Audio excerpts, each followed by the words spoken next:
Okay, welcome back, and just continuing on our series of the quick add uh, items screen. We're going to go up a level now and start talking about price breaks. So let's go back to our physical menu now. Now we created the categories, I've created a water, you've seen that in the last video, and that's a static item. Now let's go to something just a little bit more complicated. We're going to add, say, a flat white or a cappuccino, and we're going to do what they call a price break.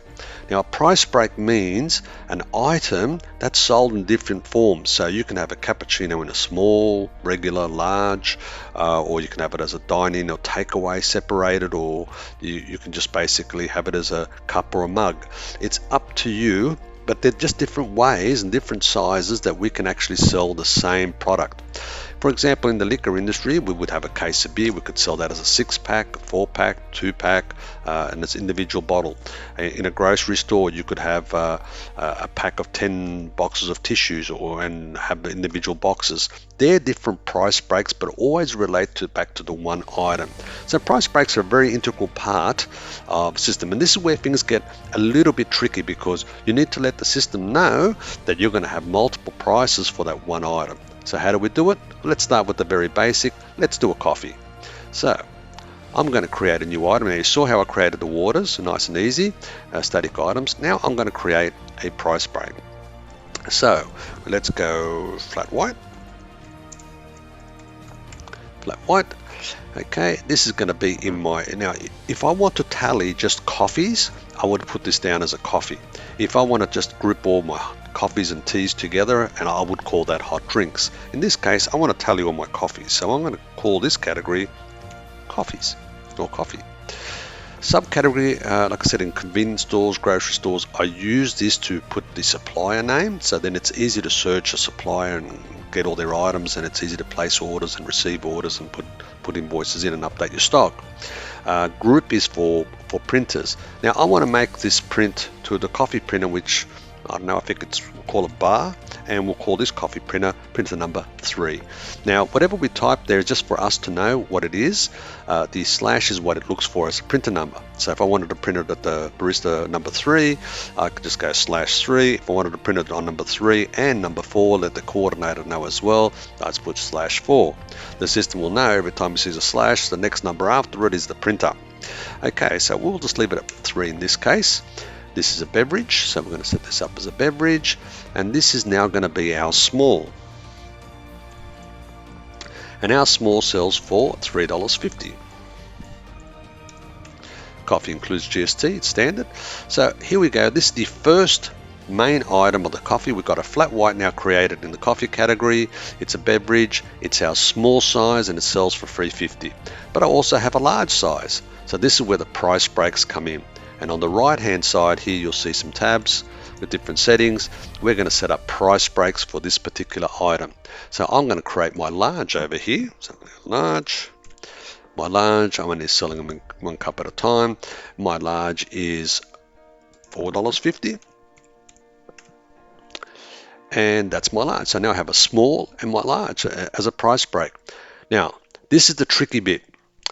Throughout the system, and there is a sheet available, and I'll do a video on all the different functions available, you'll see occasionally these little commands with **, like **misKey, for example, pops up a keyboard. But I want to tell this system that this flat white here has got price breaks. I want to pop up a bar. So how do I get it to pop up a bar? In the group here, I type in **PB, **.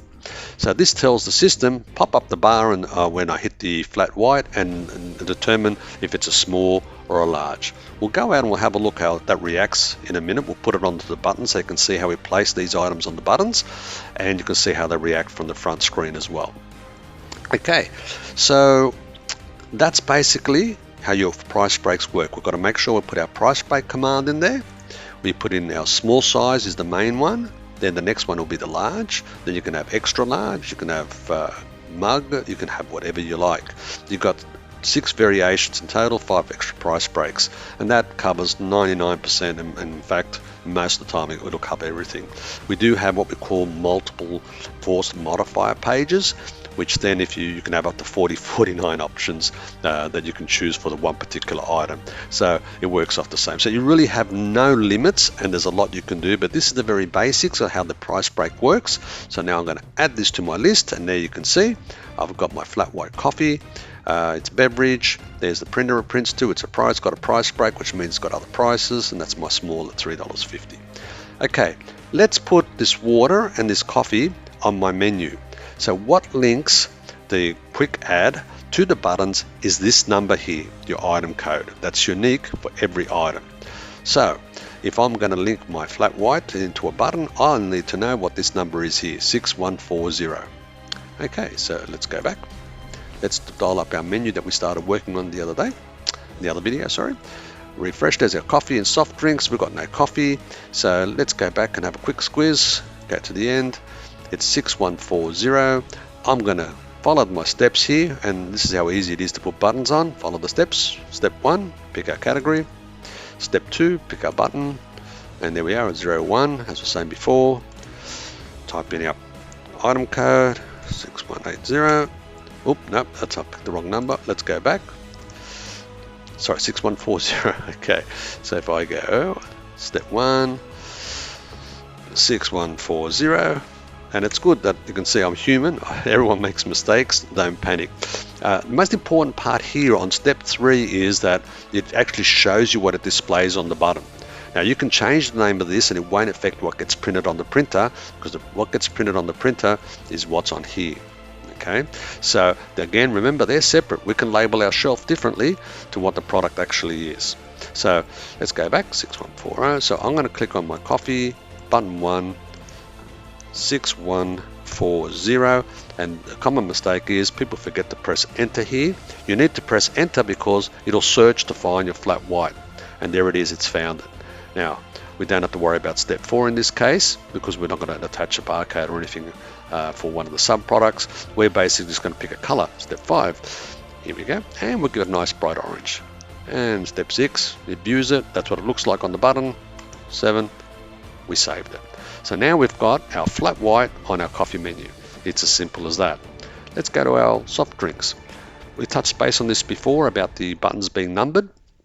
As you can see, the Red Bull's currently sitting on 1-1. I want to move it across one because I want to put my water in there. So to move it across one, click on my Red Bull. I make that button number 2.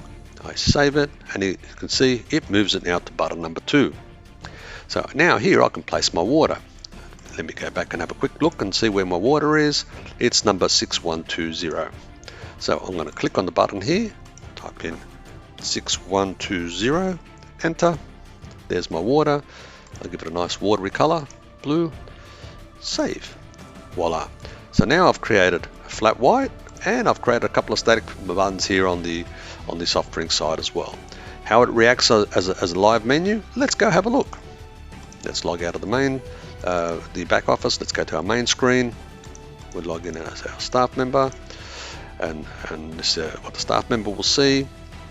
Now I've got a complete menu here, and you'll start to see what it'll start to look like once it's complete, but I'm just going to flick to the one we just created, your menu.